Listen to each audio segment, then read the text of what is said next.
जब भी भाई यूट्यूब से अर्निंग स्टार्ट होता है या फिर स्पॉन्सरशिप काफ़ी मिलने लगता है, काफ़ी ज़्यादा अर्निंग मतलब थोड़ा सा ज़्यादा इंक्रीज हो जाता है। जब हमें पता चल जाता है भाई ये जो अमाउंट है, जो में अर्निंग है, एनुअल इनकम है, वो भाई इसमें टैक्स लगता है। तो वहाँ पर फिर थोड़ा डर लगने लगता है, अगर मैं नहीं भर रहा हूँ, अगर कभी कोई वेरिफिकेशन हुआ तो भाई क्या होगा। काफ़ी सारे लोग मेरे से पूछ रहे थे, काफ़ी सारे लोग यही बोल रहे थे कि भाई रमी ऐप से काफ़ी अर्निंग होता है, तो रमी ऐप से मैं जो विड्रॉ करता हूँ या फिर जो रमी ब्रांड जो है वो पेमेंट करते हैं, तो क्या वो सब पर टैक्स लगेगा। एंड टैक्स लगेगा तो भाई क्या प्रोसेस है, कितना लगेगा। क्योंकि आपका आपका भी जो अर्निंग है, बेसिकली काफ़ी ज़्यादा जो अर्निंग होता है वो स्पॉन्सरशिप्स होता है यूट्यूब से। देखो लास्ट ईयर जो था, बेसिकली हुआ कि मैं आपको पूरा कहानी सुनाता हूँ। सबसे पहले दो कहानी है जिसके कारण भाई मैंने टैक्स फाइल करना मतलब आईटीआर फाइल करना मैंने शुरू कर दिया था। सबसे पहला वो पता होगा, कुछ मंथ्स पहले यहाँ पर कुछ साउथ इंडियन शायद यूट्यूबर्स थे, उनका उन पर रेड हुआ। उनके घर में भाई रेड हो गया क्योंकि वो सब शायद सही से टैक्स नहीं भर रहे थे। एंड दूसरा एक और रीज़न है क्या हुआ था, ये पिछले साल हुआ था। मैं गया था भाई, बैंक गया था, कोई काम था। तो वहाँ पर मैं शायद पासबुक अपडेट करवा रहा था या कुछ कर रहा था। तो जो वहाँ बैठी हुई थी, शायद पीओ थी, वो मेरे से क्वेश्चन कर दी कि भाई ये इतना जो ट्रांजैक्शन हो रहा है, इतना जो पैसा आ रहा है, वो कहाँ से आ रहा है। अब मेरा तो भाई वहाँ बैंड बज गया, क्योंकि मैं टैक्स नहीं फाइल कर रहा था, मैं झूठ क्यों बोलूँगा, मैं लास्ट ईयर्स मैंने स्टार्ट किया। दूसरा मुझे पता था भाई हाँ अर्निंग तो भाई है, ज़्यादा है, एंड इसमें टैक्स तो भाई लगना चाहिए।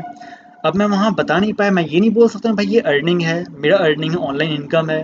नहीं तो फिर भाई बोला जाता है कि आप टीडीएस मतलब जो टैक्स है आईटी फाइल करते हो। थोड़ा दिक्कत हुआ तो मैं बोला कि ये सब मेरा बेसिकली कुछ कोर्सेज है, कुछ ऑनलाइन इनकम है, वो सबसे कुछ होता है। कुछ ट्रांजैक्शन है, मैंने ये बोला कुछ ट्रांजैक्शन है जो मेरे इनकम नहीं है, बेसिकली मेरे जो फ्रेंड्स हैं वो भेजते हैं। तो ये सब बोल के मैंने थोड़ा सा संभाला। लेकिन वो ये बोले कि अगर कभी बैंक को कोई शक हुआ तो वो वेरिफिकेशन के लिए बैठ सकता है, मतलब आपका जो अकाउंट है, बैंक अकाउंट है, वो अंडर वेरिफिकेशन जा सकता है। एंड जहाँ अंडर वेरिफिकेशन गया एंड वहाँ कुछ गलत पकड़ा गया तो आपका अकाउंट सस्पेंड भी हो सकता है। मेरा तो भाई हालत ख़राब हो गया। एंड ऊपर से ये भी था, मैं टैक्स नहीं भर रहा था, मुझे पता है। एंड साथ में जो भी अर्निंग हो रहा था, जो 7 डेज वर्कशॉप में एनरोल किया उनको पता होगा लास्ट में कितना अर्निंग हुआ था, ठीक है, मैंने वहाँ पर एग्जैक्ट बता दिया था। तो अर्निंग था, ज़्यादा था, एंड उसमें टैक्स लगना था। अब यहाँ पर मैंने किया कि मेरे फ्रेंड बेसिकली वो सीए है, तो मैंने उनसे कांटेक्ट किया एंड उसको मैंने पूरा कहानी सुनाया। तो वो बोला कि देखो, आपका अर्निंग कम हो, ज़्यादा हो या ना भी हो, आपको आईटीआर फाइल करना चाहिए। आईटीआर फाइल करने में काफ़ी सारा बेनिफिट्स मिलता है। सबसे पहले जैसे आप कुछ फाइनेंस करने गए तो वहाँ आपका, अगर आपको 2 ही लाख कमाते हो महीना या 3 लाख कमाते हो, आप वो बता सकते हो भाई देखो मैंने आईटीआर फाइल किया हुआ है, ये मेरा इनकम है, 3 लाख में महीना 3 लाख मैं सालाना कमाता हूँ। तो आप वहाँ पर उसके अकॉर्डिंग जो भी आपका है फाइनेंस हो जाता है। जैसे फॉर एग्जांपल मैंने ये लिया था, लैपटॉप मैंने जो लिया था, ये मैंने लिया था 2020 में, ठीक है। तो उस समय अर्निंग होता था, कम अर्निंग होता था, बट होता था। इतना था कि भाई मैं लैपटॉप में ले सकता था, पूरा लैपटॉप में एक बार में वन टाइम पेमेंट करके मैं ले सकता था। बट ये था कि भाई मैं थोड़ा और भी कुछ काम था, उसमें घर नहीं बना था, ऊपर से मैं रेंट में रहता था, रेंट का मुझे देना पड़ता था भाई हर महीना, तो वो सब का थोड़ा दिक्कत था। इसीलिए मैंने सोचा चलो इसको ईएमआई पर लेते हैं। ज़्यादा नहीं लग रहा था, 1,000 या 2,000 शायद एक्स्ट्रा लग रहा था। मैंने बोला चलो इसको ईएमआई पर लेते हैं। लेकिन ईएमआई जब मैंने लेने गया तो भाई मेरे नाम से फाइनेंस हुआ ही नहीं। क्यों? क्यों भाई, मैं तो आईटीआर में फाइल नहीं करता हूँ। एंड मैं वहाँ क्या बोलूँ कि भाई मेरा इतना इनकम है, कैसे मैं बोलूँ। एंड वो कैसे माने कि भाई मेरा इतना इनकम है, कुछ प्रूफ नहीं था। तो फिर बाद में मुझे पापा के नाम पे लेना पड़ा था, ठीक है, उनके नाम पे फाइनेंस हुआ था। तो वैसे ही थोड़ा सा आपको छोटा मोटा हेल्प मिल जाता है, साथ में अगर आपको छोटा मोटा बैंक लोन भी चाहिए, तो आपका 3 लाख 4 लाख 5 लाख अर्निंग है, वो आप वहाँ शो कर रहे हो, तो आपको वो लोन भी आपका सैंक्शन हो जाता है, दिक्कत नहीं होता है। ऐसे भाई लोन में भी वहाँ आईटीआर मांगता है, शायद वहाँ पर 3 साल का मांगता है। वैसे हर बैंक का भाई अलग अलग क्राइटेरिया है, घुमाया जाता है भाई, सब लोग वहाँ दिमाग घुमाया जाता है। बट हाँ, अगर आप सही से ऐसे आईटीआर फाइल कर रहे हो, आपका जो भी अर्निंग है, इनकम है, वो दिख रहा है, ठीक है, तो आपको जो बैंक लोन है बेसिकली वो मिल जाता है, उसमें दिक्कत नहीं होता है। बट ऐसे भाई मिडिल क्लास को जो आईटीआर फाइल नहीं करते, उन लोगों को भाई काफ़ी दिक्कत होता है। भले ही उनके पास प्रॉपर्टी है, संपत्ति है, कितना वहाँ कोलैटरल जमा कर दो भाई, नहीं होता है, जल्दी नहीं होता है, काफ़ी मुश्किल होता है। अगर आपका किसी जान पहचान है तो वो सब में थोड़ा हेल्प मिल जाता है, बट ऐसे मुश्किल होता है। अभी हम लोग बात करते हैं भाई टैक्स। टैक्स कितना लगेगा, हम लोग यूट्यूब से कमाते हैं, स्पॉन्सरशिप से कमाते हैं, तो कितना टैक्स लगेगा, तो उसको डिटेल में बता दो। सबसे पहले देखो, यूट्यूब से आपका जो अर्निंग हो रहा है एडसेंस से, तो एडसेंस से अगर आपका 4 लाख 5 लाख उससे कम करनी है तो कोई दिक्कत नहीं है। लेकिन फिर भी मैं बोलूँगा मतलब एक बार आप कॉन्टैक्ट कर अपने सीए से कॉन्टैक्ट कर लो। वैसे होता है कि अगर आपका अर्निंग थोड़ा ज़्यादा है, फॉर एग्जांपल से 7 लाख 8 लाख 10 लाख उससे ज़्यादा अर्निंग है, तो आपको सीए से कॉन्टैक्ट करके एलयूटी फाइल करना होता है। एलयूटी, ठीक है। लास्ट अभी तो मेरा भाई एडसेंस अर्निंग कुछ नहीं हुआ है लास्ट 1 ईयर में, क्योंकि वो पता होगा 2022 अप्रैल में मेरा चैनल स्टेगनेट हो गया था, जिसके कारण जो एडसेंस जो अर्निंग हो रहा था वो भी खत्म हो गया। लेकिन उससे पहले जो था मेरा अर्निंग हुआ था। अगर मैं बताऊं जैसे 2022 मैंने जो आईटीआर फाइल किया था, तो 2021 से 22 का जो फाइनेंशियल ईयर था, तो वहाँ मेरे जो अर्निंग था वो बेसिकली एडसेंस से मैं बता रहा हूँ 3 लाख के आसपास था, ठीक है। तो 3 लाख कम अर्निंग था, तो उसके कारण मुझे एलयूटी फाइल नहीं करना पड़ा।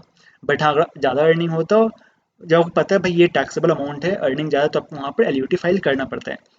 दूसरा क्या है, जो आपका अर्निंग हो रहा है स्पॉन्सरशिप से। अब जो स्पॉन्सरशिप भी वो भी दो तरह का है। एक वैसे स्पॉन्सरशिप जो पूरा कॉन्ट्रैक्ट साइन होता है, वो आपका पैन कार्ड मांगते हैं, एंड जो पेमेंट है वो पैन कार्ड के थ्रू आपके बैंक अकाउंट में जाता है, तो वहाँ पर बेसिकली है कि पहले ही टैक्स कट जाता है, जिसको हम लोग टीडीएस बोलते हैं, वो पहले ही कट गया। तो अब वो जो अर्निंग हो रहा है वो एकदम साफ सुथरा अर्निंग है, उसमें आपको कोई टैक्स नहीं पे करना है। क्यों नहीं पे करना है? क्योंकि भाई उसका टैक्स पहले कट चुका है। दूसरा स्पॉन्सरशिप होता है, वो क्या है, वो आपको डायरेक्टली यूपीआई में पेमेंट कर रहे हैं। जैसे काफ़ी सारे डमी ब्रांड्स हैं, वो आपको डायरेक्टली यूपीआई में पेमेंट करते हैं। अब यहाँ जो डायरेक्टली यूपीआई में पेमेंट आता है, यहाँ थोड़ा दिक्कत होता है, थोड़ा गड़बड़ होता है। वो क्या होता है, अगर आपका अर्निंग ज़्यादा नहीं है, मतलब इससे समझो 3 लाख 4 लाख 5 लाख के आसपास अर्निंग है, तो दिक्कत नहीं होता है। लेकिन अगर ये अमाउंट सब बढ़ गया, ज़्यादा अमाउंट हो गया, जैसे मेरे लास्ट ईयर हुआ था, अमाउंट बढ़ गया था, क्योंकि काफ़ी सारे डमी ब्रांड्स मेरे पास आ रहे थे। काफ़ी सारा, मतलब समझ लो आप 30 दिन में मैं 30 स्पॉन्सर साथ में काम कर रहा था, एंड सबका लॉन्ग टर्म कोलैबोरेशन, मोटा मोटा पेमेंट, तो वहाँ पर थोड़ा दिक्कत मुझे हुआ था। मार्च मार्च 2022 में जो 7 डेज वर्कशॉप में एनरोल किए हैं, वो मतलब मेरे लाइफ का अभी तक फिलहाल रिकॉर्ड है। उतना अर्निंग मैंने कभी भी किसी मंथ में नहीं किया है। हाँ, 1 लाख 1.5 लाख वो अलग चीज़ होता है, लेकिन हाँ, ये जो मार्च वाला था वो कुछ ज़्यादा ही अर्निंग था। जो 7 डेज वर्कशॉप, भाई भाई मैं यहाँ नहीं बता पाऊंगा, सॉरी उसके लिए। काफ़ी लोग सोच रहे हैं भाई मैं अपना अर्निंग यहाँ रिवील कर दूंगा, वो पॉसिबल नहीं हो पाएगा, काफ़ी सारे रीजन है, ऐसा नहीं भाई मुझे वो बताना नहीं है, बट यहाँ पॉसिबल नहीं हो पाएगा, ठीक है। तो जिनको मेरे एग्जैक्ट में अर्निंग जानना है पूरा जनवरी से लेकर दिसंबर तक 2022 का, ये भी 2023 में बना रहा हूँ। फिर जब 2024 से आएगा, फिर मैं 2023 का मैं अपना अर्निंग रिवील कर दूंगा, ठीक है। तो वैसे हर साल अर्निंग मैं रिवील करते रहूँगा, उसका टेंशन मत लो। तो जिसको भी अर्निंग जानना हो तो आप वहाँ 7 डेज वर्कशॉप में एनरोल कर सकते हो, उसका आपको लिंक मिल जाएगा डिस्क्रिप्शन में। अभी हम बात करते हैं, हाँ, तो ये जो है बेसिकली स्पॉन्सरशिप से अर्निंग हो रहा था। अब यहाँ जैसे माइल वन सर्कल के साथ डील हुआ था, गेमजी के साथ डील हुआ, तो ये सब में टीडीएस कट रहा था। अच्छा था, टीडीएस कट चुका था, तो वहाँ मुझे दिक्कत नहीं था, ठीक है।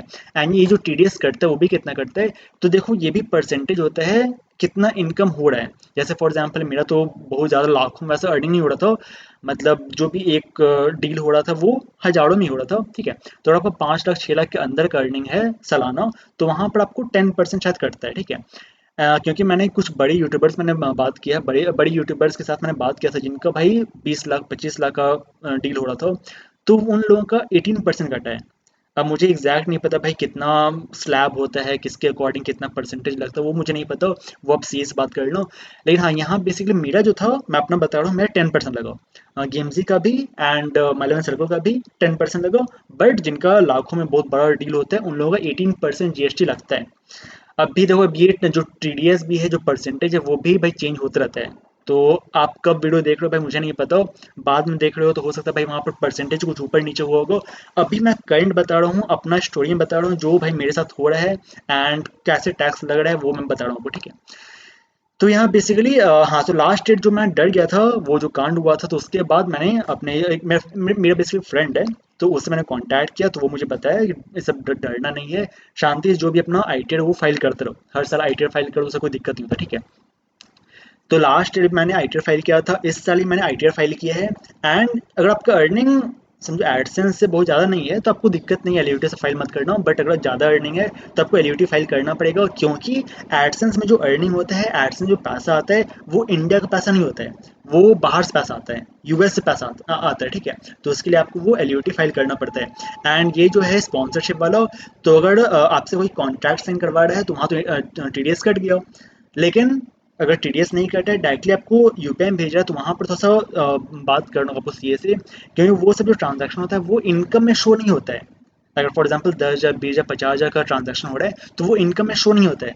अगर डील काफ़ी बड़ा अमाउंट हो रहा है 10 लाख 20 लाख, तो वहाँ पर आपको फिर वैसे 10 लाख 20 लाख वाला जो होता है वो आपको डायरेक्ट यूपीआई में या डायरेक्ट बैंक में भेजेगा ही नहीं, वो आपको मतलब टीडीएस काट के ही भेजेगा, ठीक है। जो बड़े जो ब्रांड्स होते हैं वो आपको टीडीएस पहले ही काट लेते हैं ताकि उनको भी दिक्कत ना हो एंड आपको भी दिक्कत ना हो। अब दूसरा एक सबसे इम्पोर्टेंट बात ये है, जैसे जो टीडीएस कट रहा है, फॉर एग्जांपल माइलमन सर्कल था जो मेरा टीडीएस कटा था, अब आपका जो टीडीएस कट रहा है एंड अर्निंग आपका 5 लाख 6 लाख 7 लाख आसपास अर्निंग है, तो वो तो डिडक्शन हो कि आपका समझो टैक्स नहीं लगेगा।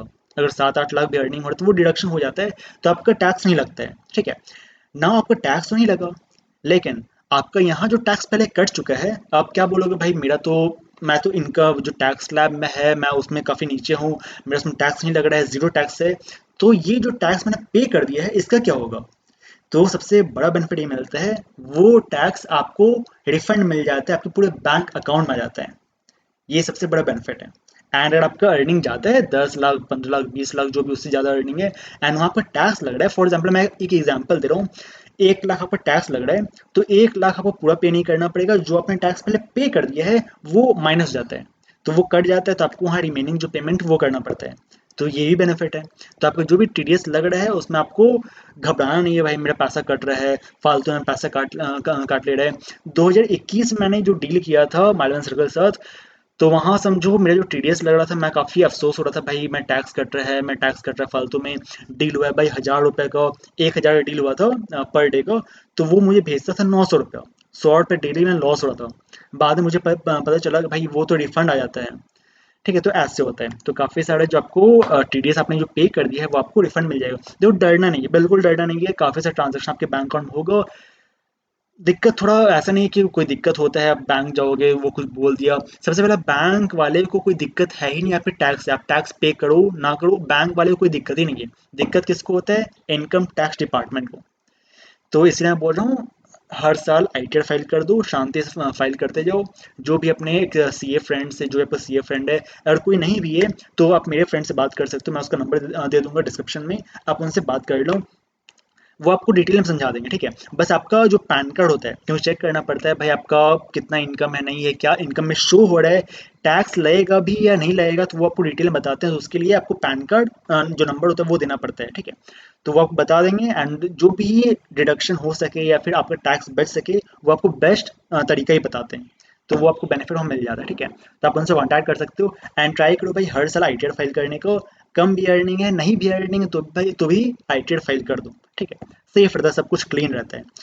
एंड अगर आप सही से सब कुछ फाइल कर रहे हो, एक अच्छा सीए हायर करके सब कुछ अपना टाइम टाइम पर दे रहे हो, तो भाई डरना बिल्कुल नहीं है। हजारों में खेलो, लाखों में खेलो, करोड़ों में खेलो, कोई दिक्कत नहीं है, ठीक है, डरना नहीं है। एंड किसी को मेरे से पर्सनली कांटेक्ट करना हो, कुछ और ही पूछना हो, तो आप मेरे से कांटेक्ट कर सकते हो इंस्टाग्राम पर, इसका आपको लिंक मिल जाएगा डिस्क्रिप्शन में। एंड जितने भी यूट्यूबर्स हैं, कंटेंट क्रिएटर्स हैं, तो मैं बोलूँगा टेलीग्राम चैनल को ज्वाइन कर लो, जहाँ आपको काफ़ी सारे ब्रांड्स नंबर सबको मिल जाते हैं, जिनसे आप डील करके स्पॉन्सरशिप ले सकते हो, ठीक है। तो चलो इस वीडियो में इतना ही, मिलते हैं आपसे नेक्स्ट एपिसोड में, तब तक शार्क बी सेफ।